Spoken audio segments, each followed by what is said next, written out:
nacimiento es un descenso.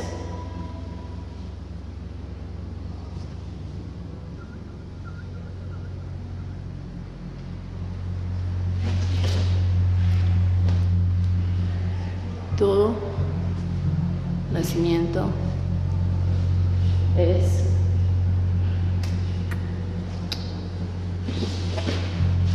un descenso.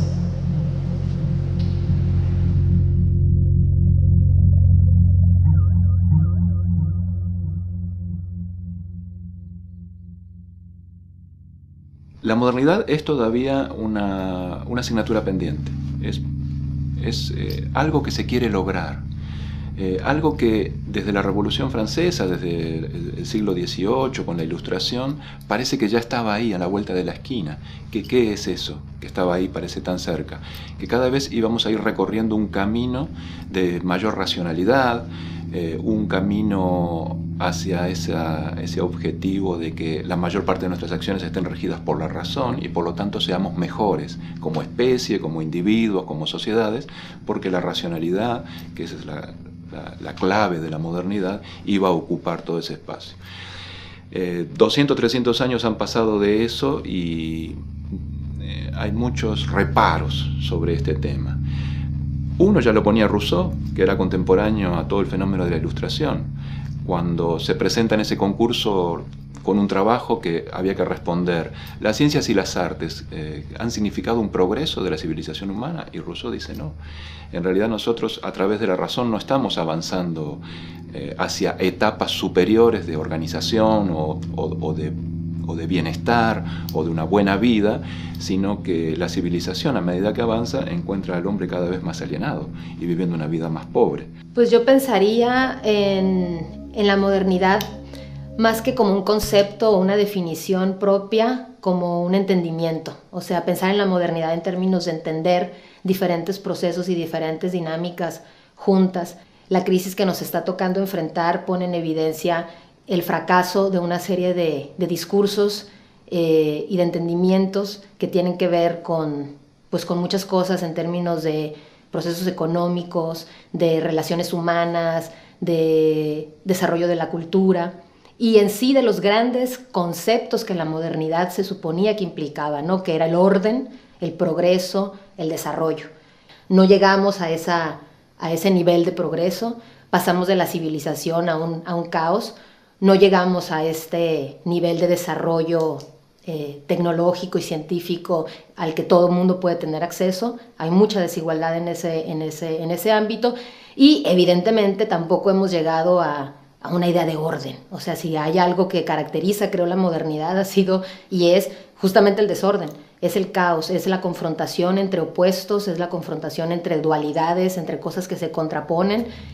El propio siglo XX, después, que ha sido uno de los siglos, como dijera Eric Hobsbawm, quizás el siglo más sangriento de la historia, con guerras mundiales, millones y millones de víctimas. Nosotros que podemos decir que ese ha sido un camino de mayor progreso o que estamos subiendo una escalera hacia etapas superiores de la civilización humana o de la manera de ser de los hombres, o en realidad la irracionalidad, la violencia, las muertes, las guerras, es parte también de nuestra constitución como especie, ¿no? Entonces, hoy yo creo que la modernidad está entre paréntesis. Tenemos una perspectiva más pesimista que hace 200 o 300 años, y quizás incluso el gran planteo que nos plantean otras regiones del mundo. ¿Hay una sola concepción de la modernidad? ¿Por qué tiene que ser la modernidad en el sentido occidental la que debe predominar en todo el planeta? ¿O hay diferentes concepciones de lo que es el bienestar, la vida buena y el avanzar de una civilización según las regiones del planeta? Pero para mí la coyuntura histórica, el periodo más bien que se puede fijar en un calendario, digamos, de inicio de la modernidad es, para mí, evidentemente, la llegada de los españoles a América Latina. Es el momento en el que en Europa se rompe con una serie de con una serie de creencias y de prejuicios y de cosas que estaban hegemónicamente organizando la sociedad europea del medioevo, y empieza una relación con el otro, ¿no? La existencia del otro, pienso que es, para mí, mi opinión es lo que marca el inicio como del discurso o del pensamiento moderno. No es accidente o anomalía. Cada cuerpo regado, cada cabeza sin cuerpo, es resultado de las líneas de producción social, de las familias, los medios y las escuelas. Ante la indiferencia social, los canallas se ensanchan y cometen más locuras. Empiezan cortando orejas y terminan arrancando cabezas. El horror ha sido tanto que se le murió a millones la palabra. El silencio es la indiferencia de todos y la impunidad de unos cuantos. Shh, silencio. Calladitos se ven más bonitos. La mentira se esconde detrás de la legitimidad, de la legalidad de una bandera que es nuestra, y no de aquellos que la han manchado, poniendo sus colores como fondo de sus crímenes. Nos creemos libres entre púas desoladas, púas cortantes, espirales de púas, escaleras de púas, alarmas de púas, nubes de púas, tacos de púas, púas infinitas, púas modernidad.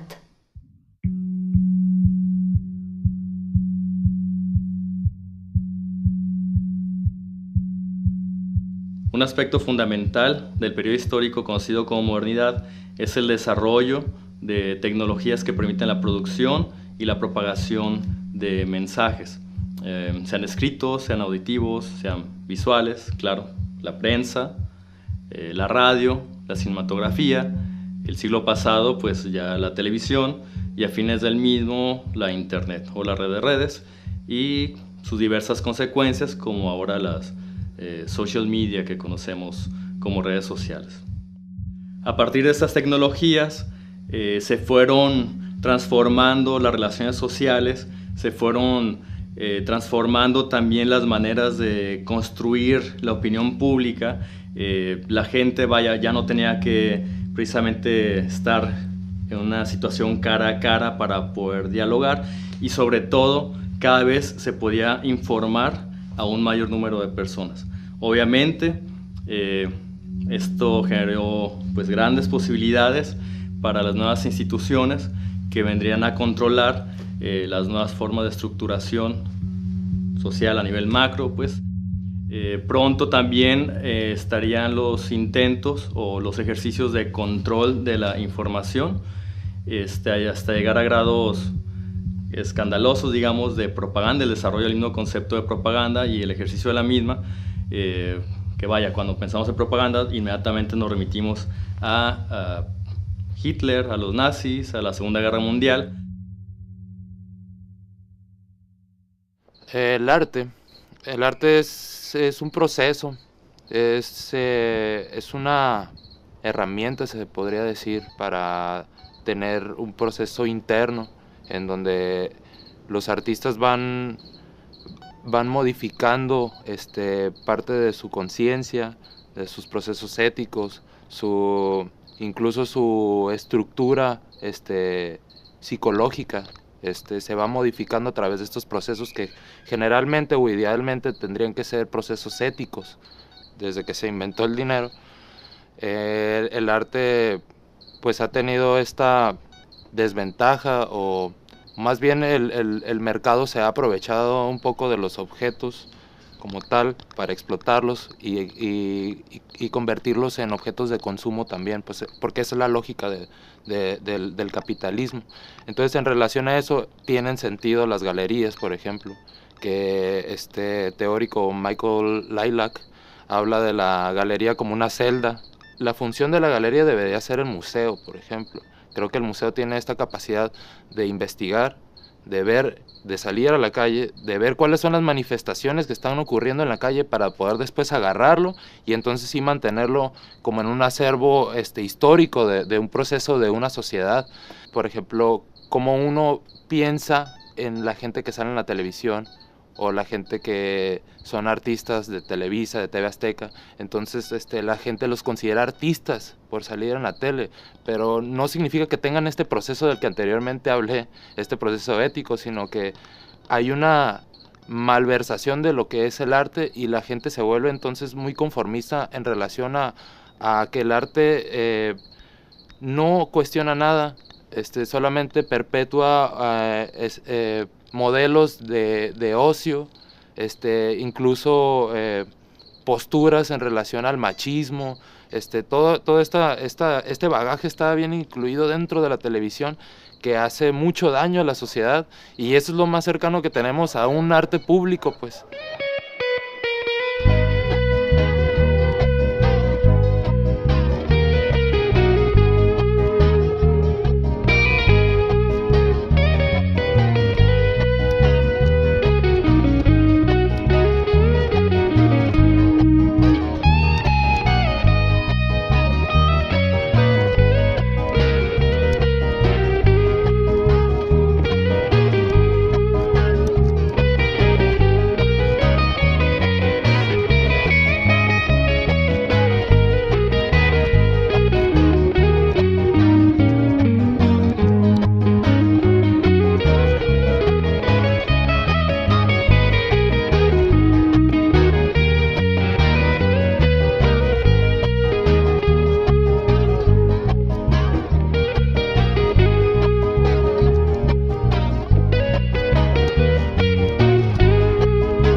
A partir de que los medios masivos tienen la posibilidad de propagar esquemas de interpretación de la realidad, a partir de que tienen la posibilidad de fomentar ciertas ideologías, desacreditar otros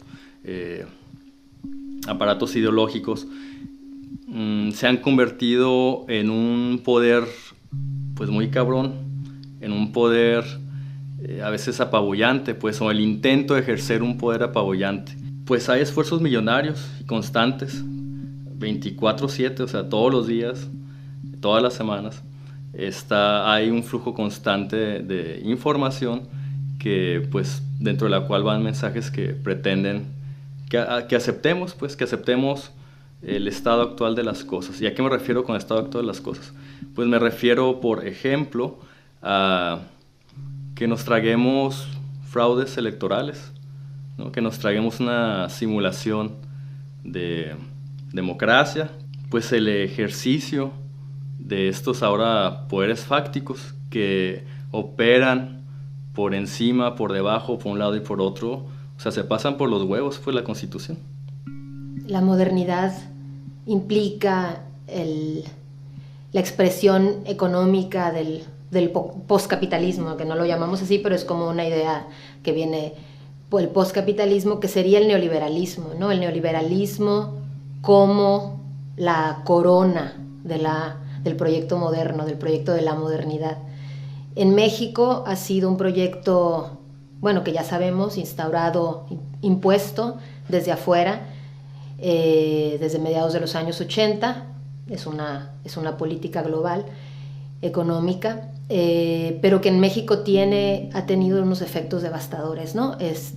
Vemos desde principios de los años 90 el deterioro del poder adquisitivo, de los sueldos, de los derechos laborales, bueno, de una serie de adelgazamiento del Estado, ¿no? Donde el Estado ha perdido su razón de ser.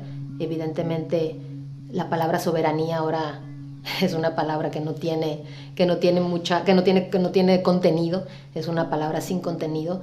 Estamos a expensas del poder estadounidense.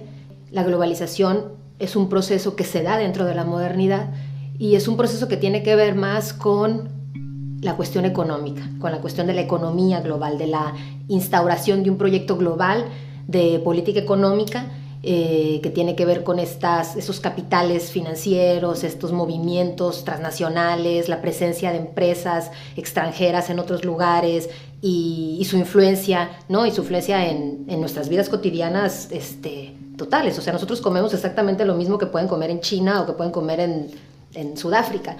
Esto es la globalización, ¿no? Este tipo de acceso que finalmente termina siendo sumamente desigual y sumamente inequitativo en 1994 con la aparición del Ejército Zapatista, que desde un discurso de reivindicación étnica, pero no solo eso, propone alternativas a este proyecto, ¿no? Propone una serie de cuestiones que tienen que ver con una sociedad plural, con reconocimiento a derechos culturales, con reconocimiento a derechos políticos, pero también con una nueva manera de organizar justamente la economía, que es lo que nos ha estado organizando la vida, porque de eso se trata el neoliberalismo, ¿no? Entonces, el zapatismo en México ha sido un ejemplo de una propuesta distinta, digamos, utópica, pero que tiene una potencialidad en términos de que es posible.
A veces cuando hablo de los medios masivos termino refiriéndome como a las partes más oscuras y a los intentos más oscuros que se ejercen desde los mismos.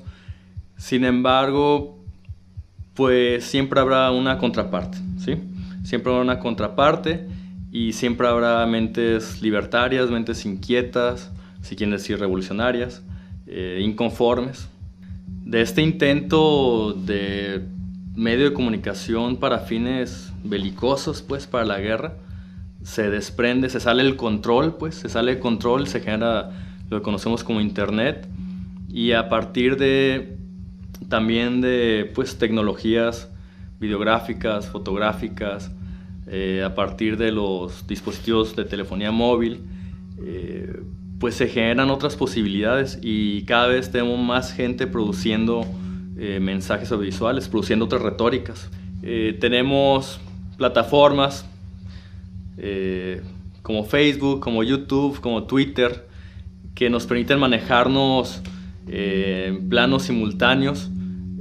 Se ha transformado el espacio-tiempo, pues podemos estar actuando de manera, organizarnos pues en diversas ciudades, en diversos espacios de una urbe, y actuar, o sea, diversos contingentes sociales sobre un mismo objetivo, y en este caso pensando en estrategias de resistencia o de manifestación política, que tendría que ser cosa de todos los días. Digo, está planteado como parte de los valores fundamentales de la democracia, poder estar en el espacio público y poder decir lo que pienso, en lo que estoy de acuerdo o no, pero pues en culturas autoritarias, en estados autoritarios,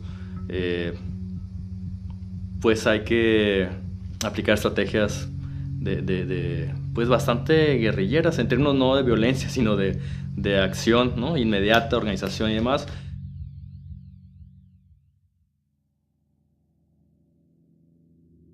El tema de la política. El tema de la política está inserto en el tema de la sociedad.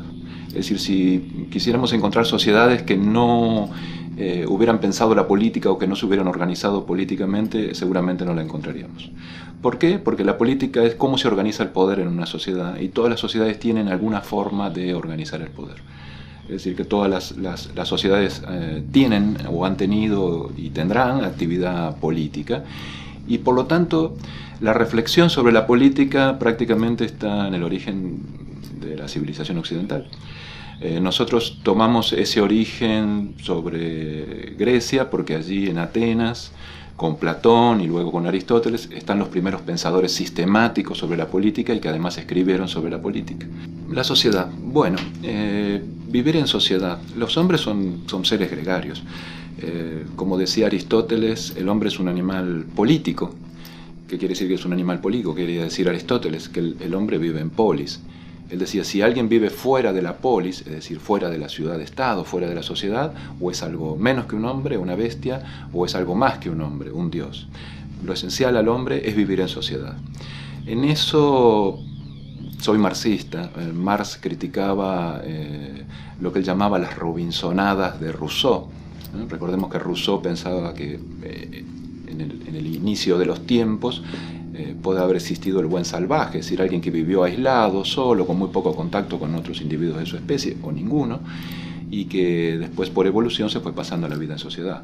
No creía Marx que hubiera existido una época tal donde el hombre hubiera vivido absolutamente aislado y solo, y en eso estoy mucho más cerca de Marx que de Rousseau, entonces, y me parece a mí que el hombre es un animal social, es el animal político del que hablaba Aristóteles, y que vivir en sociedad es parte de nuestra esencia.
Entre más nos aplasten la mente contra la pared, más intentaremos escapar hacia la libertad. Ese es el juego eterno. Lo que libera oprime, lo que oprime libera. Un loop infinito del tiempo. Al transmitirse la guerra como telenovela, aceptamos la violencia a domicilio, y con ello se celebró el funeral de la sociedad. Se autorizó la violencia, se volvió rutina, se deshumanizó a las víctimas. El entierro social fue llamarles daños colaterales. Pueblo de México, honorable Congreso de la Unión, defenderé el peso como un perro, tan lejos de Dios y tan cerca de los Estados Unidos. Venderemos su país en estricto apego a la soberanía.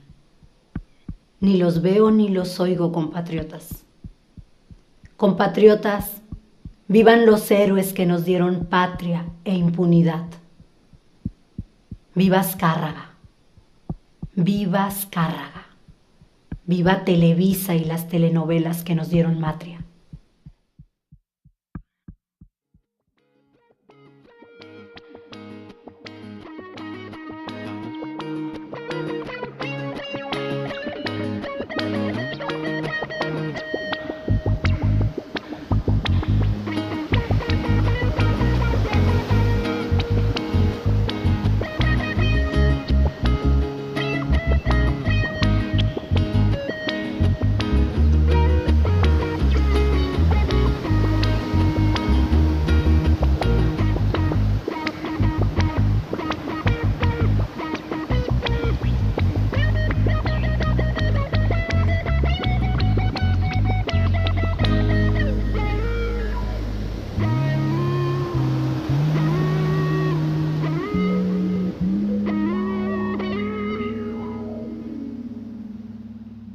debemos entender por democracia un régimen político donde se den algunas condiciones mínimas. Esto es para tener una definición mínima de democracia.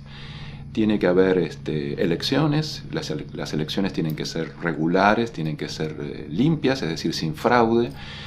Tiene que haber competencia, es decir, los ciudadanos tienen que tener la posibilidad de tener alternativas, por lo menos dos, es decir, donde hay...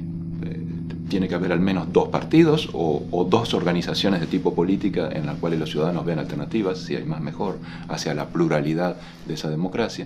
Tiene que haber fuentes de información alternativas, es decir, los medios de comunicación tienen que estar descentralizados, tienen que responder a la pluralidad de la sociedad. Esas son las condiciones para definir mínimamente la democracia y poder distinguir cuando estamos ante una democracia y cuando el régimen que estamos analizando no es una democracia. ¿Cuál sería el objetivo, cuál sería en el horizonte nuestro modelo de democracia? ¿Cuál sería esa definición máxima? Ahí yo pienso que hay tres grandes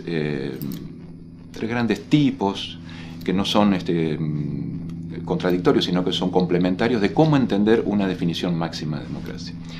Está lo que yo llamaría las concepciones liberales, que a esta concepción mínima de elecciones, partidos, fuentes de información alternativa, agregan la vigencia del Estado de Derecho, que los ciudadanos puedan controlar a los políticos que eligen, también que las instituciones se puedan controlar entre ellas, etc. La rendición de cuentas, ¿no? Vertical, horizontal, etc. Esa sería una concepción de máxima de tipo liberal. A esto habría que agregar una concepción de democracia a la cual debemos tender, donde se incorpora el elemento de la participación y de la deliberación. Es decir, con ciudadanos racionales que deliberan en el espacio público sobre las cuestiones que son comunes y buscan acuerdos. Y por último, dentro de estas concepciones de democracia máxima, está lo que podríamos llamar una democracia social. Es decir, que la base de la democracia, además del funcionamiento institucional y de la participación, es la igualdad social entre los ciudadanos. Es decir, buscar los máximos de igualdad social, los máximos, reducir al mínimo o a cero, en el límite reducir a cero la desigualdad social. Me viene a la mente el gran Pericles, que quizás el gran elogio que se ha hecho en la democracia en los últimos 2500 años, el estratega ateniense que dijo: la democracia es una forma de gobierno y también es una forma de vida. Yo resisto, tú resistes, él resiste, nosotros resistimos, ustedes resisten, ellos resisten. Yo resisto, tú resistes, él resiste, nosotros resistimos, ustedes resisten. Ellos resisten, yo resisto, tú resistes, él resiste, nosotros resistimos, ustedes resisten, ellos resisten. Yo resisto, tú resistes, él resiste, nosotros resistimos, ustedes resisten, ellos resisten. Yo resisto, tú resistes, él resiste, nosotros resistimos, ustedes resisten, ellos resisten. Pero al final, la televisión impuso presidente.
¿Aló?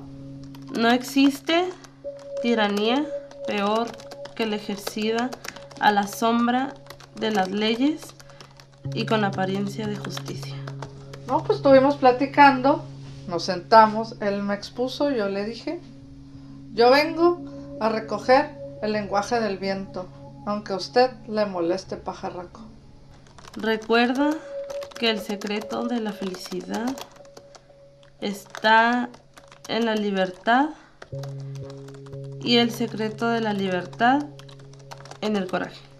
Tengo miedo de que me estalle la cabeza, tengo miedo de que se me pare el corazón, tengo miedo de cruzar el bulevar y que me atropelle un carro, tengo miedo de que me den un balazo en un asalto. Miedo es deseo, deseo es miedo. Deseo que me estalle la cabeza, deseo que se me pare el corazón, deseo que me atropellen al cruzar la calle o deseo que me den un balazo en un asalto. No se trata de saber si persiguiendo la justicia lograremos preservar la libertad. Se trata de saber que sin la libertad no realizaremos nada y perderemos a la vez la justicia futura y la belleza antigua. Y al final le dije, he aquí una mujer con la garganta lista para hacer que florezca vergüenza en los cuchillos.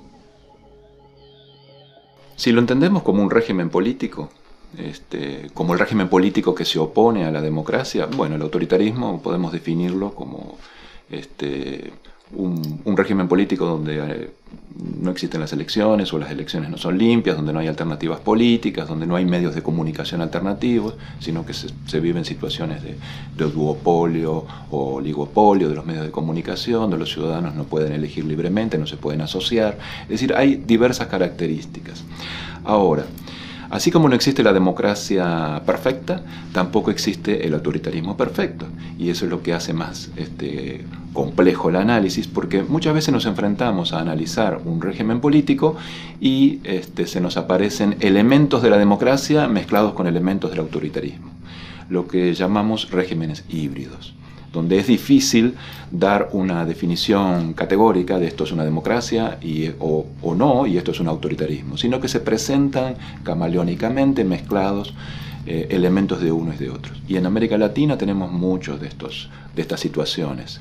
Nosotros hacemos la distinción entre autoritarismo y totalitarismo. Es decir, totalitarismo es cuando desde el régimen político de tipo autoritario se intenta controlar todos los aspectos de lo social e incluso los aspectos interiores de la vida de los individuos. Esos fueron los casos del nazismo y del fascismo en la primera parte del siglo XX, fenómenos que excedieron en mucho la definición de regímenes autoritarios para ya ser regímenes totalitarios y dominar en base al miedo, en base al terror internalizado a los individuos. Esta persistencia de formas autoritarias de organización de la política e incluso de sistemas totalitarios de organización de la política y la sociedad, tan importantes en la primera parte del siglo XX, ha llevado a que pensadores importantes, incluso escuelas importantes, entraran en crisis sobre las posibilidades que tenemos desde el conocimiento de poder mejorar la organización de la política, la organización de la sociedad, mejorar la vida humana y social. Algo de eso pasó con Adorno y Horkheimer, dos representantes de la escuela de Frankfurt, que luego de dedicar muchísimos años, un par de décadas, al estudio de los totalitarismos, llegaron a la conclusión algo pesimista de que no se podía hacer nada, de que la violencia, el autoritarismo, las guerras son parte de la naturaleza humana y que por más que reflexionáramos sobre ellos no íbamos a conseguir poder dar las claves para mejorarlo. Fue una crisis de confianza en la modernidad y que a partir de ese momento había que dedicarse a las cuestiones más relacionadas con el espíritu, a la poesía, o incluso a la religión, también como forma de búsquedas de desarrollo espiritual frente a esta crisis de la modernidad.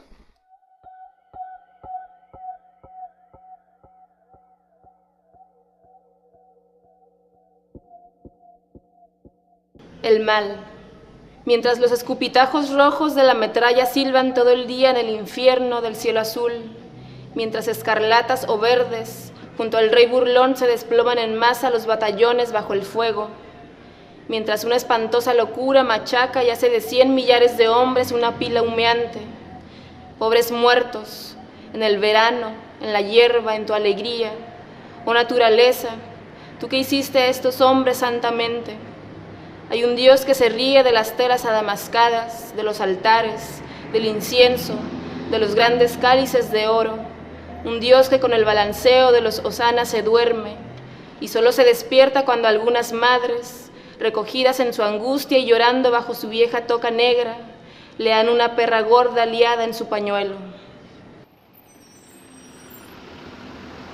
Al 70,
La cámara fotográfica tiene dos principios muy básicos. Uno es capturar la luz y registrarla. Y para hacer tal cosa ocupa un lente y una caja. El lente tiene dos funciones principales. Una es el enfoque del objeto que se está fotografiando. Y dos, la capacidad o la cantidad de luz que permite entrar. La cámara no es más que una caja, ¿sí? Y tiene un mecanismo, un disparador, que permite que la cortina abra y cierre. En una cámara de este tipo, esta acción registra sobre una película un movimiento o un objeto. Este mismo principio mecánico se aplica en la cámara cinematográfica. Nada más que la diferencia es que el disparador dispara 24 veces por segundo. Esta es una Bolex 150 Super. Esta sí dispara 24 cuadros por segundo. Esta ya es de cine. Esta ya registra en un cartucho semicircular. Permite la entrada de luz y el mecanismo de la cámara dispara 24 cuadros por segundo. Entonces eso ya me permite registrar el movimiento. La palabra cine, para empezar, significa cinética, viene de la palabra cinética, movimiento. Pero si tú añades a la palabra fotografía, cinematografía, entonces yo ya doy por entendido que soy capaz de moverme y a la misma vez registrarme, o moverlos y a la misma vez registrarlos. Entre tanto soy todos. Estoy comenzando a recibir noticias de un nuevo culto que se está implantando en el inframundo. Y esto está empezando a olerle raro, no lo suficiente para romper el secreto universal. Soy yo el único al que el brillo azulado está empezando a poner nervioso, por los campos llenos de cuerpos inertes, sin alma y llenos de sangre violenta. Sí, soy yo el viejo aquel del que todos hablan, el antiguo enemigo hermano de Cronos, el que tiene la misma cantidad de magia en las venas, el caído y después resurgido entre las cenizas, el pájaro de plumaje de oro.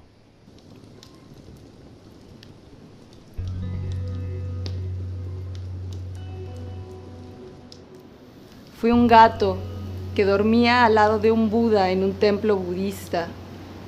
Fui un elefante que vivía en la India. Fui un hombre dios que corría como rayo a la velocidad de la luz. Fui una mujer árbol que vivía en un bosque, en una montaña, escuchaba el viento y veía las estrellas. Fui una flor que crecía en un valle y fui una piedra del monte Cuchumá.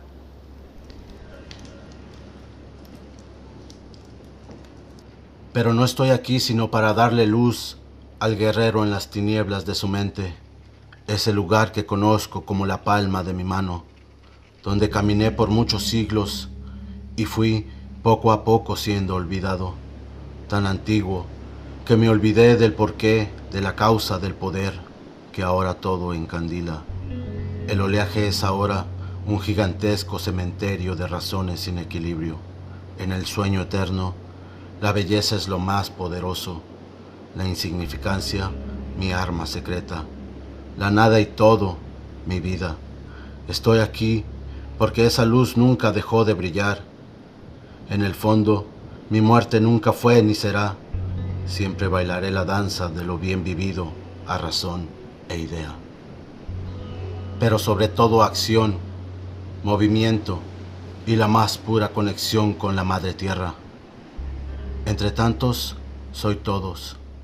Solo me ven los que quieren liberarse de lo mal aprendido, de lo más inadecuado para su sanidad espiritual. Yo soy la fuente, la energía de los corazones sin paz. Soy el nuevo día, soy tu sonrisa, la despreocupación de lo alterado, el antídoto de los 5 venenos de las artes kung fu, la indiferencia al mal inculcado, motivos banales. Yo soy la cura, la pura cura, papá, el remedio de mis males.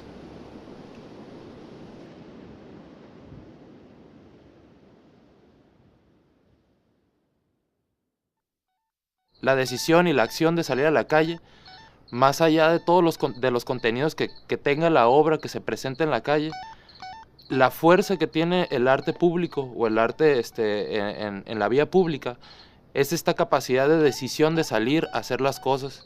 Entonces la gente lo que ve es una iniciativa que ellos pueden reproducir. Está basado todo en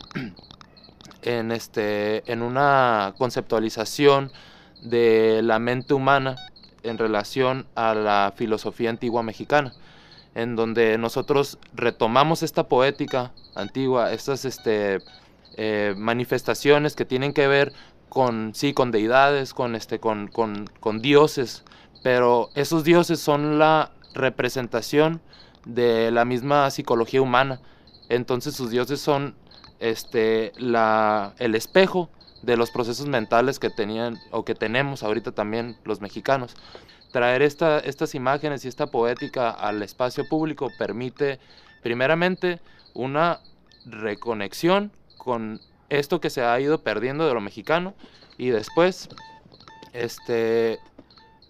una reactivación de esta mitología antigua mexicana. Pues, incluso las intervenciones no se basan nada más en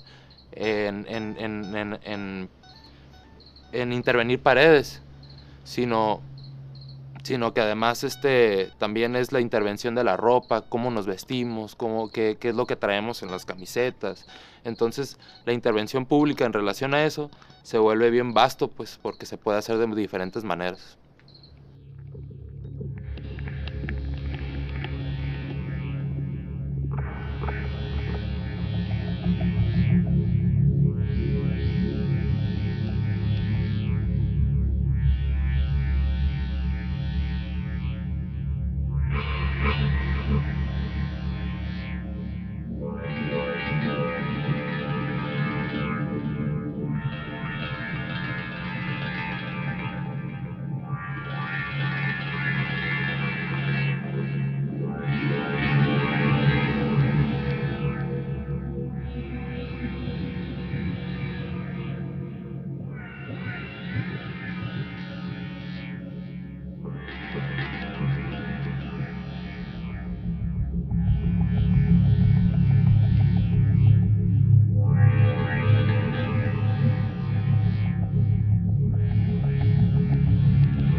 A un guerrero no le importa su victoria ni su derrota, le importa su batalla.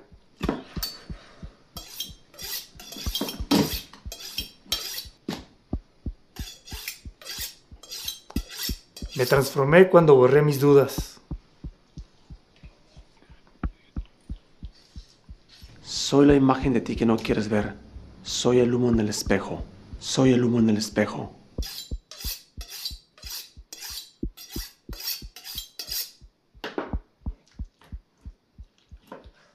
Soy el envidioso, el caprichoso, el tirano, el más bello de todos.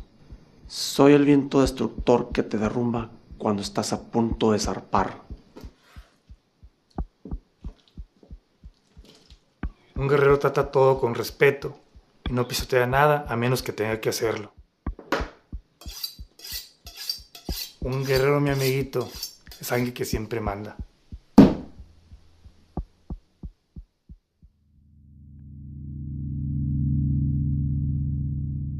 La utopía creo que es parte fundamental de la vida humana, tanto individual como social.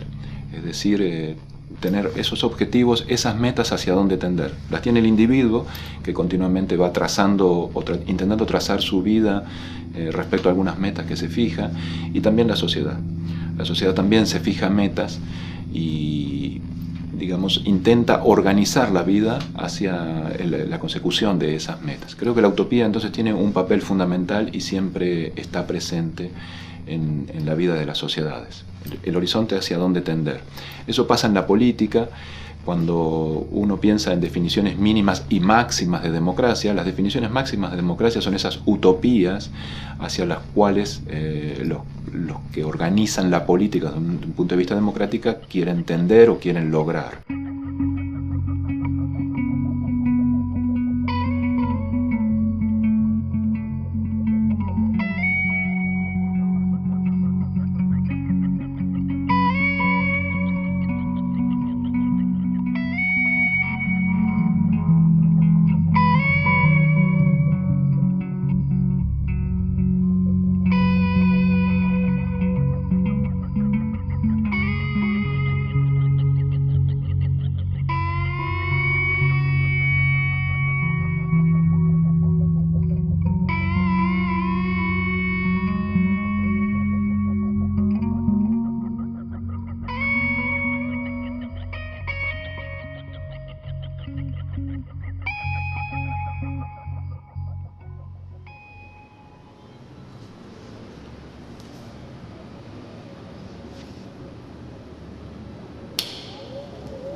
Amor es lo que está por encima del miedo.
quiénes son los muertos, son de la sangre. De quiénes son los vivos, son de la sangre. De quién es la vida, es de la sangre. De quién es la muerte, es de la sangre. La naturaleza de sangre, rojo sésamo ábrete, naturaleza herida, son de la sangre, son de la sangre, son de la sangre, son de la sangre, son de la sangre, son de la sangre, son de la sangre, son de la sangre, son de la sangre, el son de la sangre, el son de la sangre, el son de la sangre, el son de la sangre, son de la sangre, el son de la sangre, son de la sangre, el son de la sangre, son de la sangre, el son de la sangre, el son de la sangre, son de la sangre, el son de la sangre, el son de la sangre, son de la sangre, el son de la sangre. ¿De quiénes son los muertos que están aquí?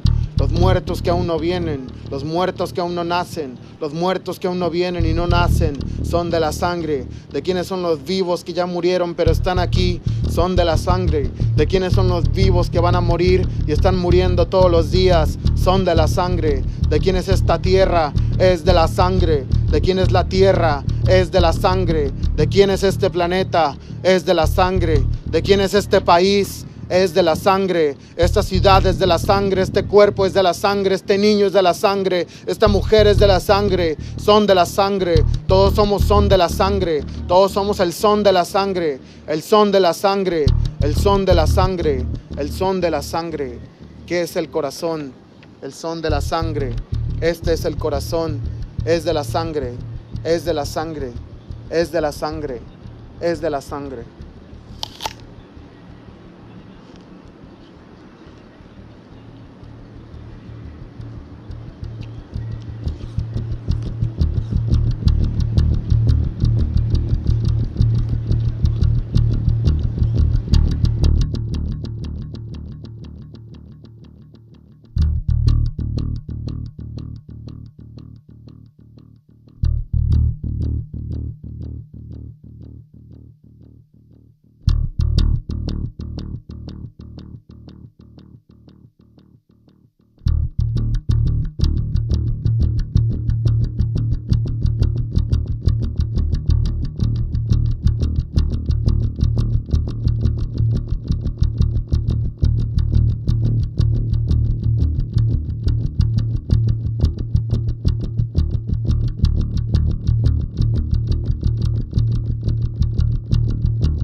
Organizando la sociedad europea del medioevo, y empieza una relación con el otro, ¿no? La existencia del otro, pienso que es, para mí, mi opinión es lo que marca el inicio como del discurso o del pensamiento moderno. No es accidente o anomalía. Cada cuerpo regado, cada cabeza sin cuerpo, es resultado de las líneas de producción social, de las familias, los medios y las escuelas. Ante la indiferencia social, los canallas se ensanchan y cometen más locuras. Empiezan cortando orejas y terminan arrancando cabezas. El horror ha sido tanto que se le murió a millones la palabra. El silencio es la indiferencia de todos y la impunidad de unos cuantos. Shh, silencio. Calladitos se ven más bonitos.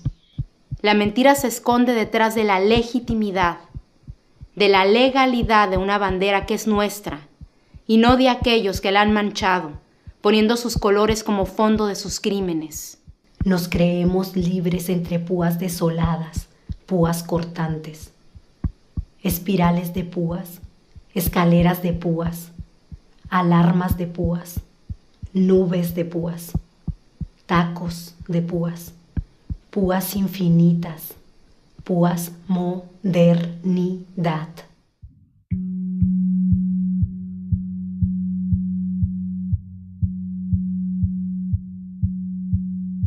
Un aspecto fundamental del periodo histórico conocido como modernidad es algo que caracteriza, creo, la modernidad ha sido y es justamente el desorden, es el caos, es la confrontación entre opuestos, es la confrontación entre dualidades, entre cosas que se contraponen.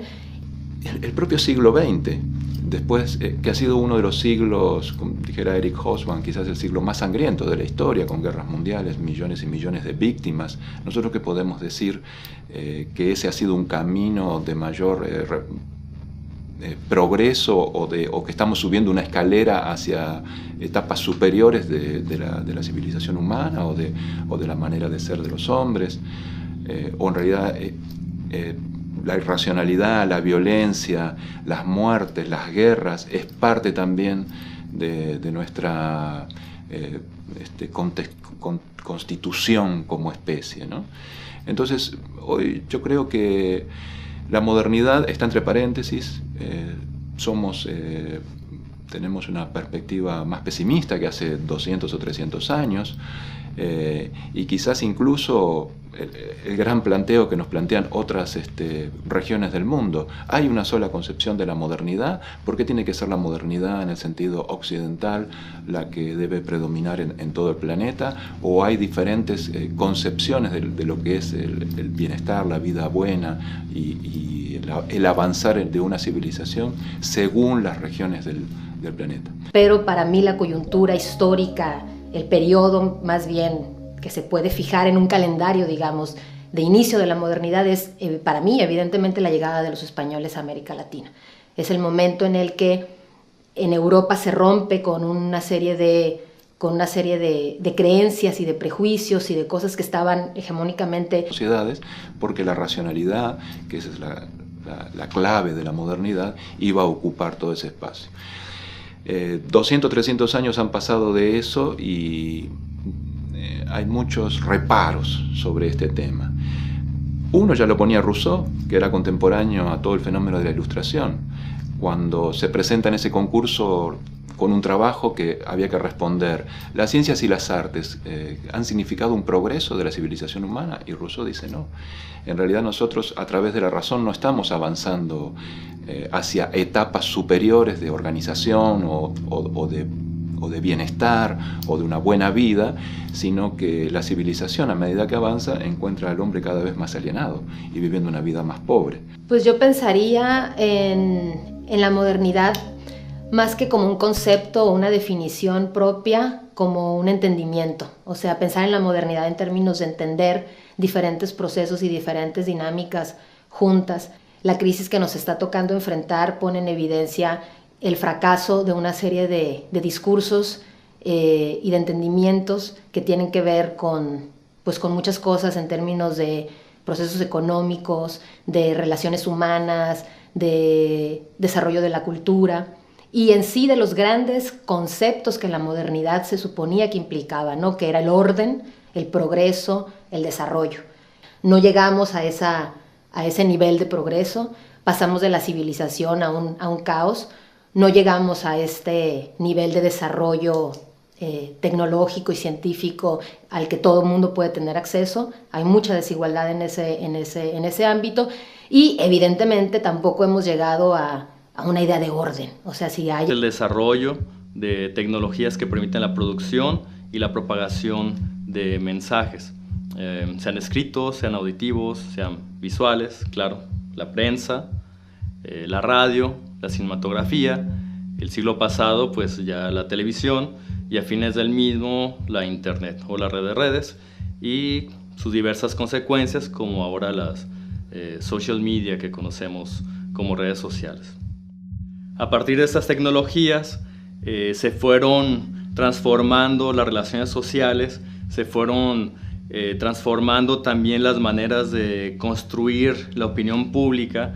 La gente ya no tenía que precisamente estar en una situación cara a cara para poder dialogar y sobre todo cada vez se podía informar a un mayor número de personas.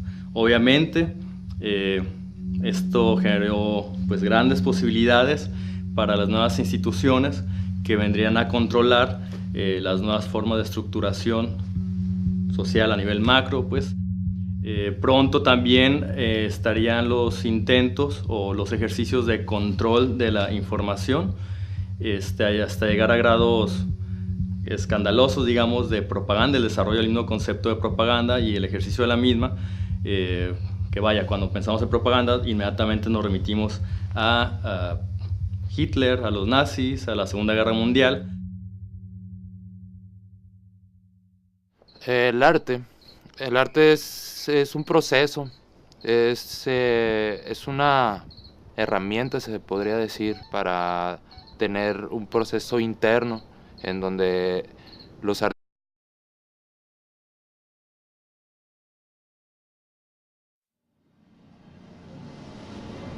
Uno, dos, tres y cuatro.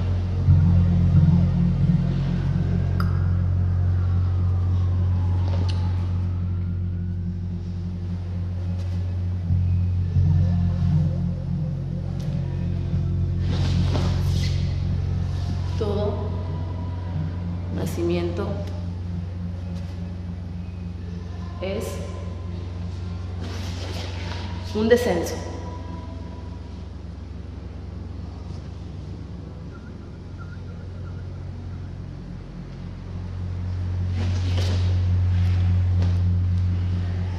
Todo nacimiento es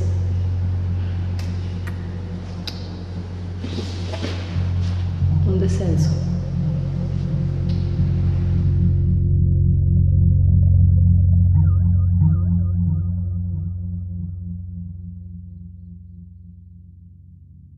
La modernidad es todavía una asignatura pendiente. Es algo que se quiere lograr. Algo que desde la Revolución Francesa, desde el siglo XVIII, con la Ilustración, parece que ya estaba ahí, a la vuelta de la esquina. ¿Qué es eso que estaba ahí, parece tan cerca? Que cada vez íbamos a ir recorriendo un camino de mayor racionalidad, un camino hacia ese objetivo de que la mayor parte de nuestras acciones estén regidas por la razón y por lo tanto seamos mejores como especie, como individuos, como sociedad.